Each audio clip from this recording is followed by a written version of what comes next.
Imagine, if you will, the year is 2011, it's Saturday morning, and you're 8 years old.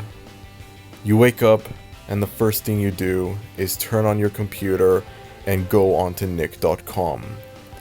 It is then where you have to make a decision that I'm sure a lot of kids had to make in the early 2010s. Super Brawl 2 or Block Party? Which one are you playing?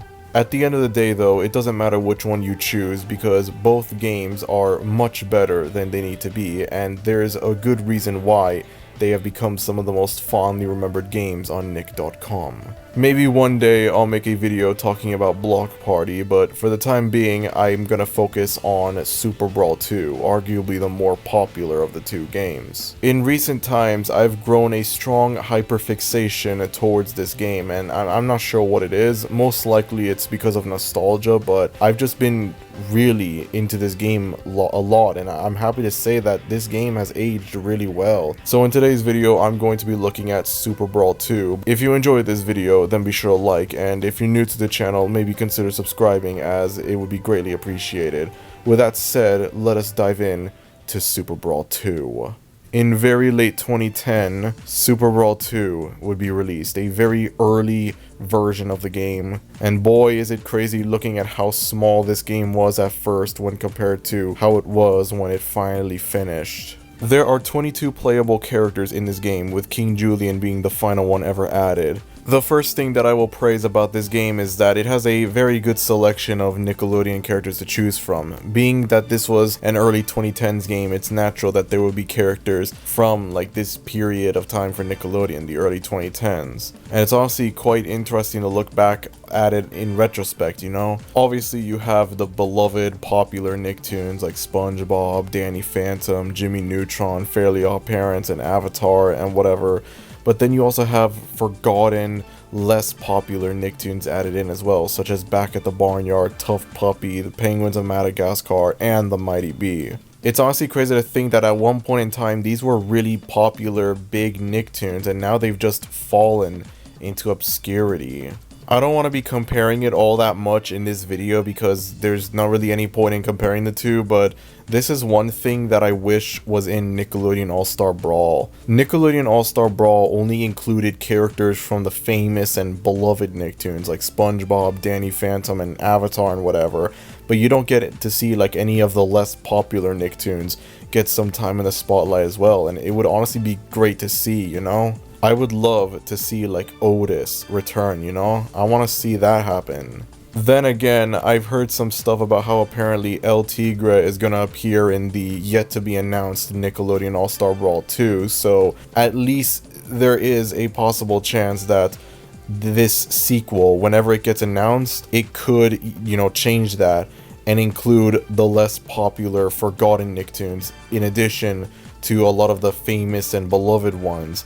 And so that way the game can truly feel like a celebration of Nickelodeon's history. But yeah, for being a Nickelodeon Flash game from the early 2010s, I'd say it has a pretty good roster of characters to include. There's a lot of variety, a lot of different characters to choose from. It honestly makes me sad knowing that of the 22 playable characters that are in Super Brawl 2, only 5 of them return in Nickelodeon All-Star Brawl. 6 if you count the 2 different versions of SpongeBob that are in Super Brawl 2. Here's hoping Nickelodeon All-Star Brawl 2 changes that. Anyways, let's move on to the gameplay. There are 4 different modes in this game. You have a standard arcade mode, a tournament mode, a tag team mode, and a survival mode. Arcade mode is pretty self-explanatory. You basically, you know, pick which character you want to play as, pick which character you want to fight against, and then you pick which stage you want to fight in. You know, it's standard stuff. The tournament mode is also pretty self-explanatory. Beat 5 characters in a row and you win. That's how it is. At the end of the 3rd rounds, there are bonus rounds. Rounds where there's bottles flying everywhere and you have to break them in order to get points. There are 20 bottles in total, and if you break all of them, you get a perfect score. Because these bonus rounds are only here just so you can get more points, they're not really like essential or necessary, but you know, they're fine for what they are. Tag team mode is where things get interesting, as you can have 2 playable fighters go up against 2 computer opponents. Finally, you have a survival mode where you have to go up against every other fighter. If you lose, you have to do it all over again. It's just like that, which can make for a pretty fun challenge if I do say so myself.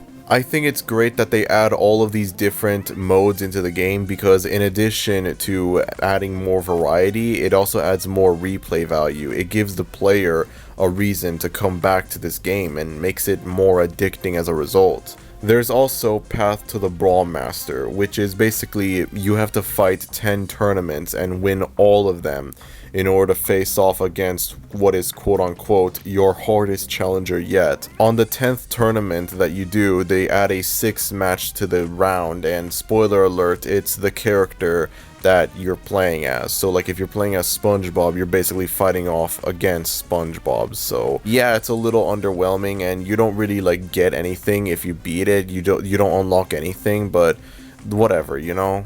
It happens. The game is still fun, even if this is kind of a waste of time. Super Brawl 2 is a fun little game that honestly has no reason to be as good as it is. There's just something satisfying and addicting about just playing this game. It's just really fun to play through, the large amount of Nickelodeon characters represented. This game had no reason to be as good as it is, for real. It's honestly embarrassing seeing a Flash game from 2010 be more fun and have more replay value than a console game from 2021 over 10 years later, but that's just how it is. Again, here's hoping that Nickelodeon All-Star Brawl 2, whenever that gets announced and whenever it comes out, changes that, because I really want a Nickelodeon Smash Bros game to turn out amazing. I cannot have that concept go to waste with a decent at best game like Nickelodeon All-Star Brawl. I originally planned for this video to be much longer, but as it turns out, there's not as much for me to say about this game as I initially thought. It's a really fun game, it's nostalgic, but there isn't really a whole lot for me to say about it. I've just been having a strong obsession with this game in recent times just because of the nostalgia that I get from it, and I just wanted to make this little video talking about this game because it is a really fun game and it still holds up very well. Again, as stated at the beginning of this video, maybe I might make a video talking about the sister game to this, Block Party, because I do have a lot of fond, nostalgic childhood memories of this game as well. Again, I just wanted to make this quick little video discussing an old Nickelodeon Flash game that I imagine a lot of other people have nostalgic memories of playing. This isn't really meant to be like a huge video, it's just something I wanted to make just because, so yeah. If you enjoyed this video, then be sure to like, and if you're new to the channel, maybe consider subscribing, as it would be greatly appreciated. Thank you everyone for watching this video, and I will see you all next time. Adios.